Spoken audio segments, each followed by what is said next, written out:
We recently interviewed a brilliant brother named Lawrence Ija who spoke about the issue amongst black elders across all industries and walks of life not passing the baton to the younger generation, which has led to stagnation of growth and the discouragement and resentment amongst the younger generation.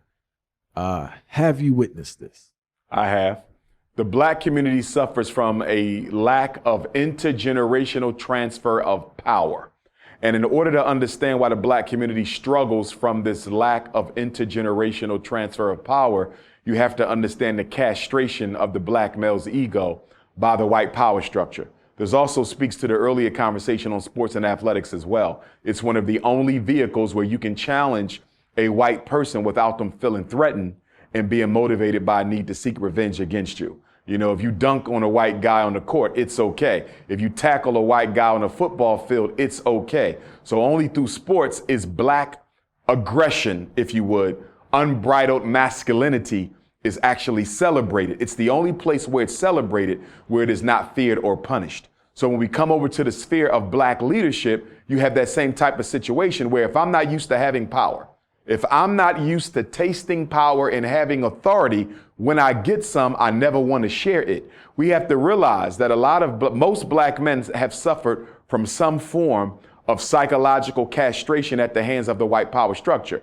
We are not allowed to maximize our God-given intellectual talents. As a result of that, when we come into the black community and we become preachers or leaders, we can get so intoxicated with that authority that we never want to share it or pass it down. That's why you see so many black elders in leadership positions. Not to say that we should ever throw our elders away. As the quote goes, we need elders for wisdom, young men for war. So you don't toss the elders aside. We continue to drink from their wisdom as the black men go out into war. We need the elders to coach us through that battle. So they are never to be discarded. But in our community, we have a situation where the elders are still the leaders.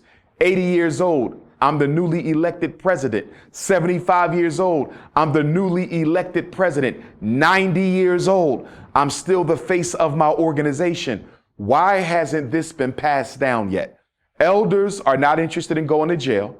They're not interested in being martyrs. They no longer attract the energy and the attention of the youth. So why does the black community have so many elders?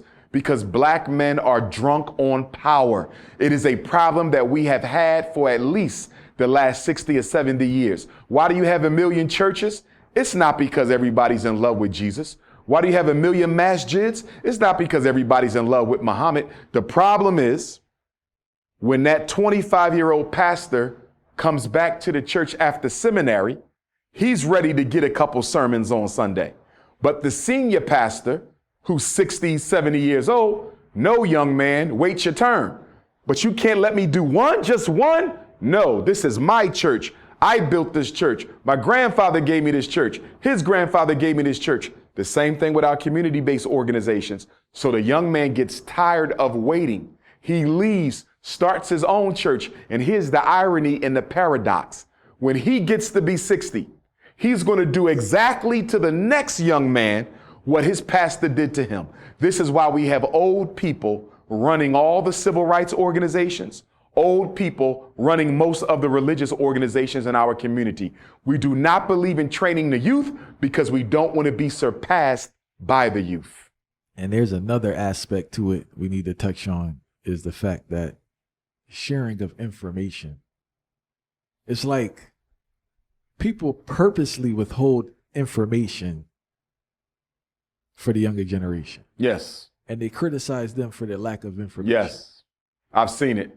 You see it in the black consciousness community, where brothers don't necessarily want to share what they know because what they know is their egotistical claim to fame.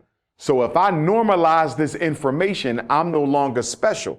And that's how you can tell who's really sincere about the freedom struggle and who's not. So if I look at my work, I give it all out. I'm going to teach you everything that I know so you can take this and teach it to the next generation.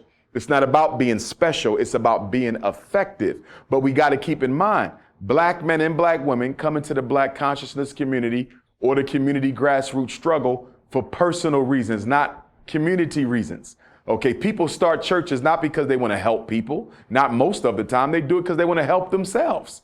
You see that. And when you are serving your ego and you're not serving the people, it will show.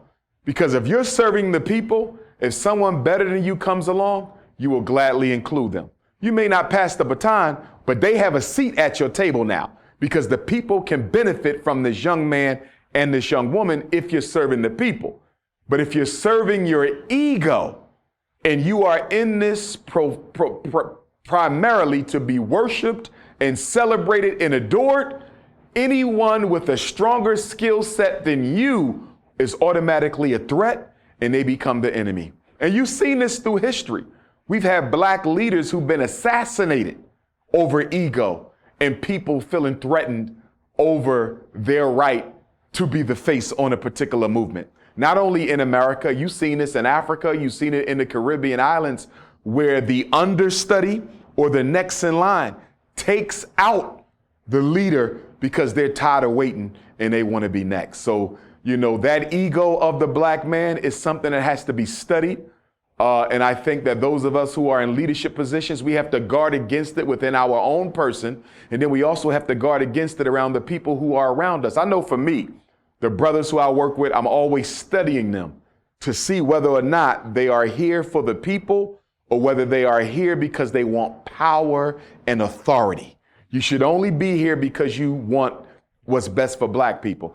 Abraham Lincoln, and I'm not a fan, he was a racist, but Abraham Lincoln said something that I do agree with. And he said, quote, "Anybody can withstand adversity." He said, that's not the true measure of a man. He said, the true measure of a man is whether or not they know how to effectively use power. He said, give a man power, and that's when you really see what his true character and integrity are.